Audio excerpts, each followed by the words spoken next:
ಅಧಿವೇಶನ ವೇಳೆ dinner meeting ಮಾಡಿದ್ದ ಹಿರಿಯ ಶಾಸಕರು ಅಧಿವೇಶನದ ವೇಳೆ ಸಿಎಂ ಭೇಟಿ ಮಾಡಿ ಮನವಿಯನ್ನು ಸಲ್ಲಿಸಿದ್ರು ಶಾಸಕರು. ಶಾಸಕರ ಮನವಿ ಬಗ್ಗೆ ಹೈಕಮಾಂಡ್ ಗಮನಕ್ಕೆ ತರುವುದಾಗಿ ಭರವಸೆ. ಅದರಂತೆ ಏಪ್ರಿಲ್ 12ರಂದು ದೆಹಲಿಗೆ ಹಿರಿಯ ಶಾಸಕರುಗಳ ಪ್ರಯಾಣ.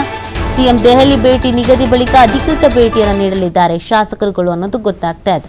ಮೊದಲಿಗೆ ಸಿಎಂ ಭೇಟಿ ಕೊಟ್ಟು ಮಾತುಕತೆ ಮಾಡ್ಕೊಂಡು ಬರೋದು, ಅದಾದ್ಮೇಲೆ ಯಾರ್ಯಾರು ಬೇಡಿಕೆ ಇಟ್ಕೊಂಡು ಕಾಯ್ತಾ ಇದ್ದಾರೋ, ನಿರೀಕ್ಷೆ ಇಟ್ಕೊಂಡು ಕಾಯ್ತಾ ಇದ್ದಾರೋ ಅವ್ರುಗಳು ಕೂಡ ಹೋಗಿ ಒತ್ತಡ ಹೇರಬಹುದಾದ ಸಾಧ್ಯತೆ ಇದೆ. ದೆಹಲಿ ಯಾತ್ರೆ ಮಾಡೋದ್ರ ಮುಖಾಂತರವಾಗಿ ತಮಗೇನು ಬೇಕೋ ಅದನ್ನು ಗಿಟ್ಟಿಸ್ಕೊಳ್ಬೇಕು, ದಕ್ಕಿಸ್ಕೊಳ್ಬೇಕು ಅಂತ ಪ್ರಯತ್ನಿಸ್ತಾ ಇದ್ದಾರೆ. ಬಟ್ ಹೈಕಮಾಂಡ್ ನಾಯಕರು ಏನು ಹೇಳ್ತಾರೆ, ಇದಕ್ಕೆಲ್ಲ ಸಮ್ಮತಿ ಕೊಡ್ತಾರಾ, ಏನು ಮಾಡ್ತಾರೆ ಅನ್ನೋದು ಇಂಪಾರ್ಟೆಂಟ್ ಆಗುತ್ತೆ. ಉಪಚುನಾವಣೆ ಮುಗಿತಾ ಇದ್ದ ಹಾಗೆ ಕಾಂಗ್ರೆಸ್ನಲ್ಲಿ ಒಂದಷ್ಟು ಬೆಳವಣಿಗೆಗಳ ನಿರೀಕ್ಷೆಯನ್ನು ಇಟ್ಕೊಳ್ಳಲಾಗಿದೆ. ಈ ಬಗ್ಗೆ ಮಾಹಿತಿಯನ್ನು ನೀಡ್ತಾರೆ ನಮ್ಮ ಪ್ರತಿನಿಧಿ ಶಿವು ಲೈವ್ನಲ್ಲಿ ಜಾಯ್ನ್ ಆಗ್ತಾ ಇದ್ದಾರೆ. ಶಿವು, ಸಚಿವ ಸಂಪುಟ ಪುನಾರಚನೆಯ ಬೇಡಿಕೆ ಬಹಳ ದಿನಗಳಿಂದ ಇದೆ. ಬೈ ಎಲೆಕ್ಷನ್ ಆಗಲಿ ನೋಡೋಣ ಅಂತಿದ್ರು. ಈಗ ಬೈ ಎಲೆಕ್ಷನ್ ಆಯಿತು. ಈಗ ಏನೇನು ತಂತ್ರಗಾರಿಕೆ ಮಾಡ್ತಾ ಇದ್ದಾರೆ, ಯಾವ ಥರ ಒತ್ತಡ ಹೇರೋ ಕೆಲಸಗಳಾಗ್ತಾ ಇದೆ ಅಂತ?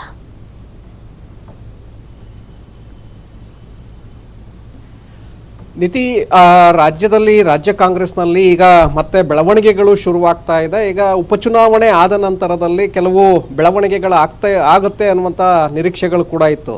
ಈಗ ನಿನ್ನೆ ಮತದಾನ ಈಗ ಮುಗಿದಿರೋದ್ರಿಂದ ಜೊತೆಗೆ AICC ನಾಯಕರು ಕೂಡ ಈಗ ತಮಿಳುನಾಡು ಮತ್ತು ವೆಸ್ಟ್ ಬೆಂಗಾಲ್ ಚುನಾವಣೆ ಅಷ್ಟೇ ಈಗ ಬಾಕಿ ಇದೆ. ಈಗಾಗಲೇ ಪುದುಚೇರಿ, ಅಸ್ಸಾಮು, ಕೇರಳ ವಿಧಾನಸಭಾ ಚುನಾವಣೆಗಳು ಈಗ ಮುಗ್ದಿರೋದ್ರಿಂದ ಅವರು ಕೂಡ ಫ್ರೀ ಆಗಿದ್ದಾರೆ ಅನ್ನುವಂಥ ಹಿನ್ನೆಲೆಯಲ್ಲಿ ಈಗ ಮತ್ತೆ ಅವರನ್ನು ಭೇಟಿ ಮಾಡಬೇಕು, ಸಚಿವ ಸಂಪುಟ ಪುನಾರಚನೆಗೆ ಡಿಮ್ಯಾಂಡನ್ನು ಮಾಡಬೇಕು ಅಂತೇಳಿ ಈಗಾಗಲೇ ಹಿರಿಯ ಶಾಸಕರು ನಿರ್ಧಾರವನ್ನು ತೆಗೆದುಕೊಂಡಿದ್ದಾರೆ.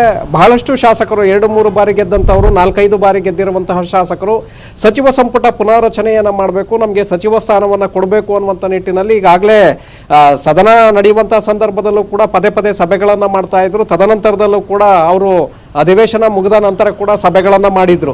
ಈಗ ಅಂತಿಮವಾಗಿ ದೆಹಲಿಗೆ ಭೇಟಿಯನ್ನು ಕೊಡೋದಕ್ಕೆ ಈಗಾಗಲೇ ನಿರ್ಧಾರವನ್ನು ತೆಗೆದುಕೊಂಡಿದ್ದಾರೆ. ಇದೇ ಭಾನುವಾರ 4 ಗಂಟೆಗೆ ಫ್ಲೈಟ್ ಕೂಡ ಬುಕ್ ಆಗಿದೆ ಅನ್ನುವಂಥ ಮಾಹಿತಿಗಳು ಸಿಗ್ತಾ ಇದೆ. ಅಶೋಕ್ ಪಟ್ಟಣ್ ಇರ್ಬೋದು, ಬೇಳೂರು ಗೋಪಾಲಕೃಷ್ಣ, ಮಾಗಡಿ ಬಾಲಕೃಷ್ಣ, ಹಾಗೆ ಹಲವು ಶಾಸಕರು 4-5 ಬಾರಿ ಯಾರು ಗೆದ್ದಿದ್ದಾರೆ ಆ ಎಲ್ಲ ಶಾಸಕರು ಕೂಡ ಈಗ ಭಾನುವಾರ ದೆಹಲಿಗೆ ತೆರಳೋದಕ್ಕೆ ಮುಂದಾಗಿದ್ದಾರೆ ಅನ್ನುವಂಥ ಮಾಹಿತಿಗಳಿದೆ. ಸುಮಾರು 15 ಜನ ಈಗಾಗಲೇ ಶಾಸಕರ ಒಂದು ಪಟ್ಟಿ ರೆಡಿಯಾಗಿದೆ. ಉಳಿದಿರುವಂಥವರು ಕೂಡ ಇವತ್ತು ಸಂಜೆಯೊಳಗೆ ಬಹಳಷ್ಟು ಶಾಸಕರು ಮತ್ತೆ ನಮ್ಮ ತಂಡವನ್ನು ಸೇರ್ಕೊಳ್ತಾರೆ ಅಂತೇಳಿ ಅಶೋಕ್ ಪಟ್ಟಣ್ ಅವರು ಕೂಡ ಈಗಾಗಲೇ ಹೇಳಿಕೆಯನ್ನು ಕೊಡ್ತಾ ಇದ್ರು.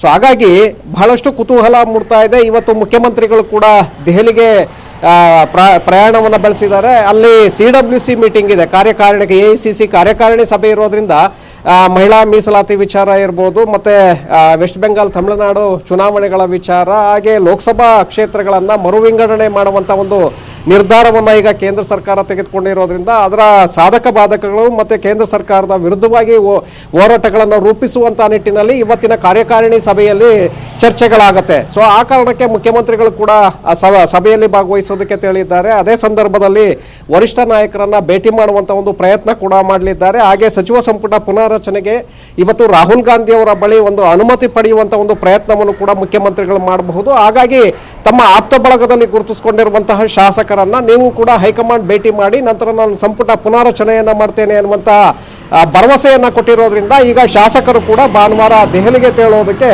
ಮುಂದಾಗಿರುವಂಥದ್ದು. ನೀತಿ. ಓಕೆ, ಥ್ಯಾಂಕ್ ಯು ಶಿವು, ತಮ್ಮ ಡೀಟೇಲ್ಸ್ಗೆ.